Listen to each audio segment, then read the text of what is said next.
What's up mga parts? Time check muna tayo, 3 o'clock in the morning. Ito kung nakikita nyo, may mga mabibigat na dito sa mata ko kasi hindi ako makatulog guys kasi 4 o'clock in the morning alis na ako. Diretso na ako airport kasi uwi ako ng Mindanao ngayon sa hometown ko. So excited ko, hindi ako nakatulog. So ready lang ako. Tapos kita-kita tayo mamaya. Pero syempre, pasok ko muna intro para kunwari vlogger. Ayos ba? What's up mga pards? So, ayan, ready na tayo. Ayan.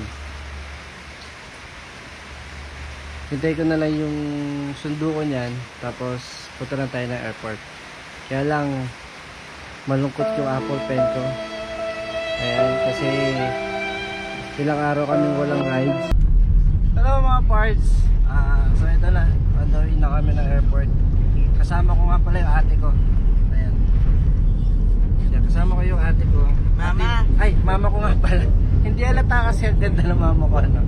So, ayan, kasama ko mama ko. Paano pa gagawin natin sa Mindanao? Spend ang Tinalak Festival. So, ayun, i-attend kami ng Tinalak Festival.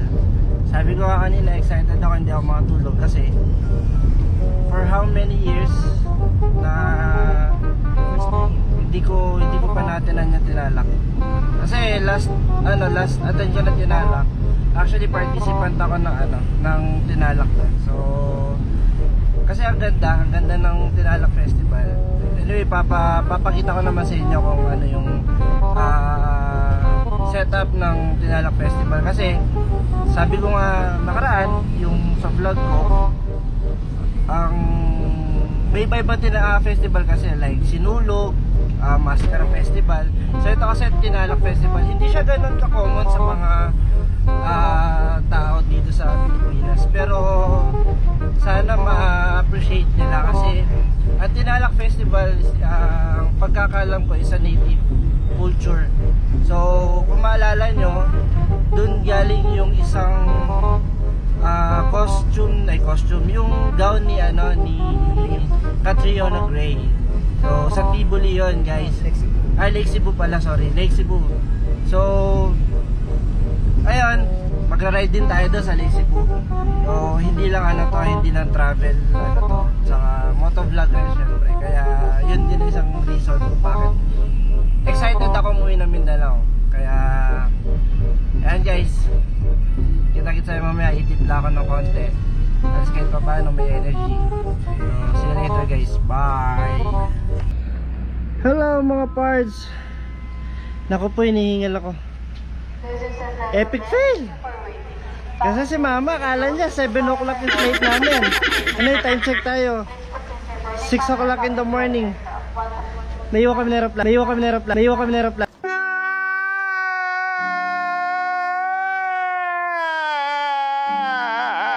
Guys, sobra. Kaya ay nako, hindi ko alam anong gagawin namin ito, pero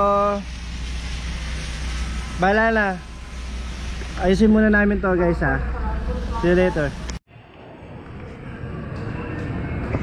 Hello mga parts. So ayun, naiwan kami ng aeroplano. Kasi sabi ng mama ko 7 o'clock daw yung flight namin. Ngayon pagkakita ko nung flight details namin 6 o'clock pala. Actually si mama kasi may hawak ng ticket. Kaya ang pagkakalam niya 7 o'clock. So confident ako na 7 o'clock kasi actually isang taon niya na kasi pinag-book yun eh. Ngayon pagkakita ko 6 AM pala. Dumating kami ng Clark Airport 6 AM din. Kaya naiwan na kami ng aeroplano.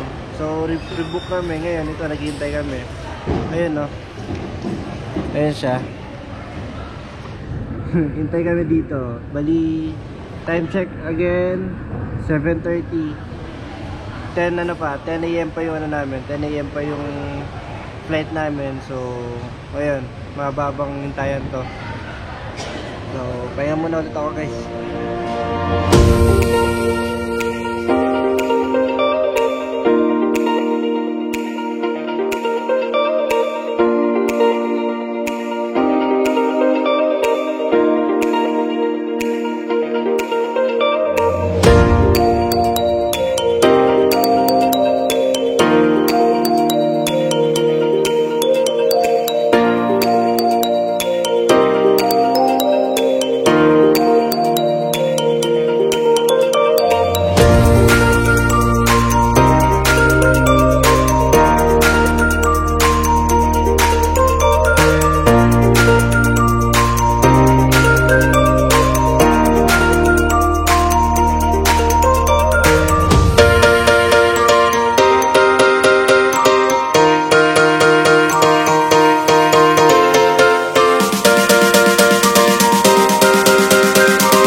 Baguio. Dito na kami sa Baguio. Ay, Baguio. Davao pala.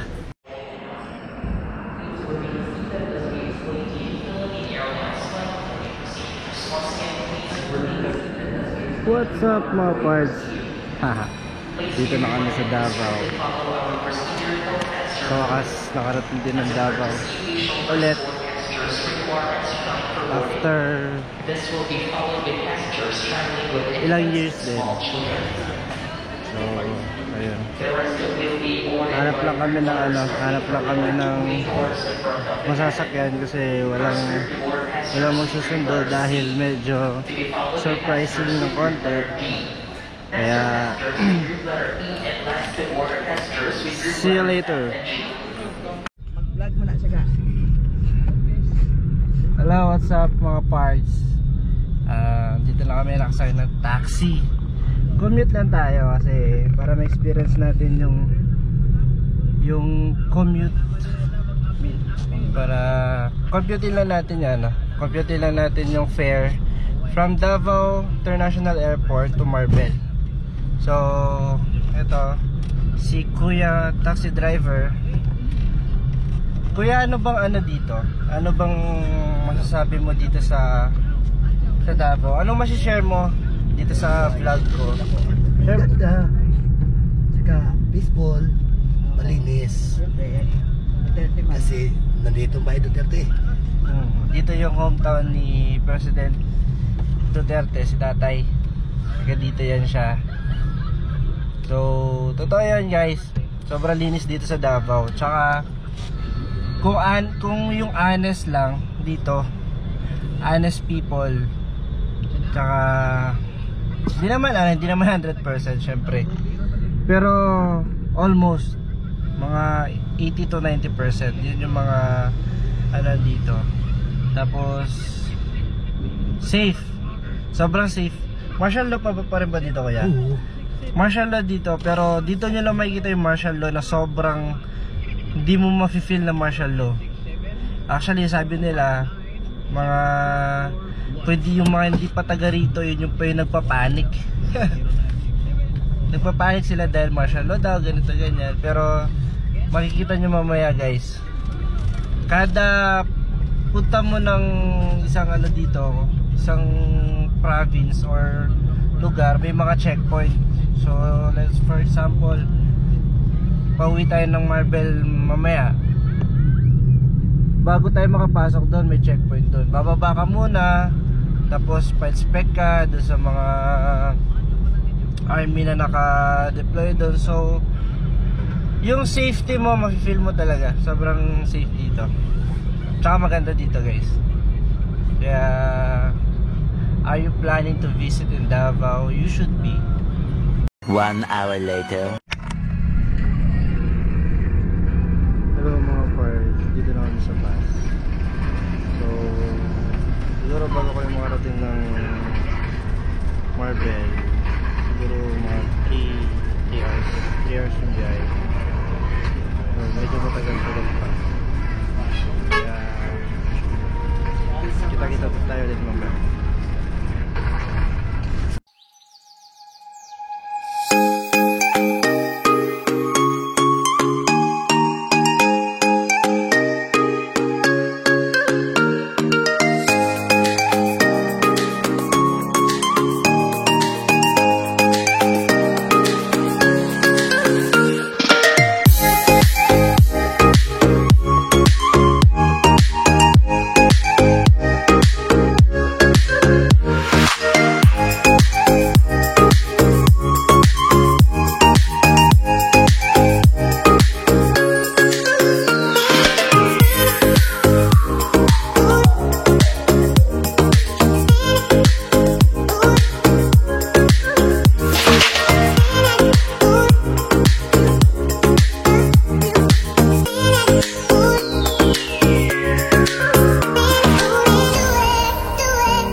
5 hours later.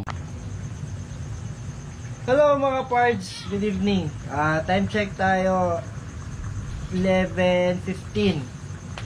Late na kami dumating dito guys kasi parang naliligaw kami na hindi mo alam. Kasi una, 'di ba, kanina sa airport, naiwan kami ng aeroplano. Dapat 6 pala yung flight namin. Dumating kami mismo 6. Nangyari, pa-rebook kami. Tapos, na-rebook kami ng 10 AM. So, dumating kami ng Davao, 12:20. Hindi ko na nakuhanan ng maayos yung, yung Davao kasi dahil nagmamadali nga kami. And then, pagdating rin ng Jensan, hindi ko na rin nakuhanan kasi na-stress na yung mama ko. Si ate mama. Kasi gusto niya umuwi dahil nagugutom na siya, naantok, pagod. Tapos pagdating namin dito sa Coronadal, hindi namin expect na malayo pala yung bababaan namin sa terminal kasi hindi nga kami nagpasundo, di ba? So ayun, late na kami dumating. Kadarating lang actually mga mga 30 minutes ago. So ngayon namin na-record to. So ayan, kasama ko yung brother ko, si Kuya Tata. Shoutout sa kuya ko. And kasama ni Labi Beats niya. So ito yung mga tropang-trupo natin dito. So bukas guys, last day ng Tinalak Festival. Sana makaabot tayo sa highlights nila. And rin natin, gagawin natin ng montage sana. Then after nun, for sure, kasama ko yung mga ACP. Yun naman talaga yung natin, yun yung purpose natin dito sa Mindanao guys. Yung magmo-motovlog tayo, di ba? Kaya tayo nandito eh. So may mga riders tayo kasama. Yan, tingnan nyo. Pinunta ko sila. Ito sila. Hello, Didi po. Welcome. Hello, Didi po. Mangod ko, bunso. Bunso nila. Ang kuha niya mag-vlog daw siya sa mga So sa mga tayong parade ba? Motovlogger sir. Sa parade 1, dala 1. So, mag-interviewon ko dyo, i-handa-handa ng ibong akwan. Speech. So, ayun lang, bukas. Papaano ako sa kanila bukas. Sila makakasama ko sila sa parade. Kasi may festival dito, so ayun, samahan nila ako bukas. So, kita-kita tayo bukas Thank you. Kasama namin yung presidente ng ECP. Actually, hindi ko sila nakilala ng maayos kasi dahil sobrang dami na rin nila. Tapos, pagdating ko kasi dito guys, sumatid ako ng meeting nila kasi para bukas doon sa parade. So, dinala ko ng kuya ko doon, pinakilala ko sa mga kagrupo niya. Ayan sila, si Kuya Richie ba yun? Kuya Richie Balisado. Ayan sila, Kuya Richie. Yun, Zaprat Racing Team. Shoutout sa inyo mga Zaprat Racing Team. Actually, makikita nyo sila bukas. So, ayan sila. Ayan yung mga kasama ko bukas. Tapos, parade kami. Then after the parade, siguro kinabukasan guys, gagawin ko, mag-ride ako. Tulad ng sabi ko, punta tayo na Lake Cebu. Tapos, silipin natin yung pinagmamalaki nilang zipline doon, tsaka yung falls. Sana may sumama sa akin, pero 100% pupunta tayo doon. And then sana ma-extend para maka-rides pa tayo na ibang lugar dito. Actually, kanina guys, yung daan, kung makikita nyo doon sa video natin, ang ganda ng daan, sobrang ganda. Akala mo sa atin, Lex dito regular road lang nila. Pero syempre may speed limit yun. Kahit parang province sa province, may speed limit sila dito. So, walang traffic pagdating ng main road, walang traffic talaga. From Davao or Digos ata hanggang dito sa Coronadal, walang traffic guys. Sobrang ganda ng daan. Kaya ang ganda rin mag-rides dito. Ang dami rin dumadayo dito guys ng mga Philippine looper na actually tatagal talaga sila dito sa Mindanao kasi sobrang ganda nga. So ayun, silipin na natin yung ibang place dito. Tagal ko na kasi hindi nakabalik dito guys. Ang huling ko rito, nagstay kasi ako rito ng second year high school ako eh. Tapos after nun, wala, hindi na ako bumalik dito. Bumalik man ako, kasama ko yung pamilya ko, mga anak ko. Tapos di man ako nakapag-ride, so di pa ako nag-vlog nun. So, eto, susulitin ko yung pagkakataon ngayon na mag-vlog tayo. So, ayun. Pahinga muna ako, tulog muna. Then, see you tomorrow. Bye!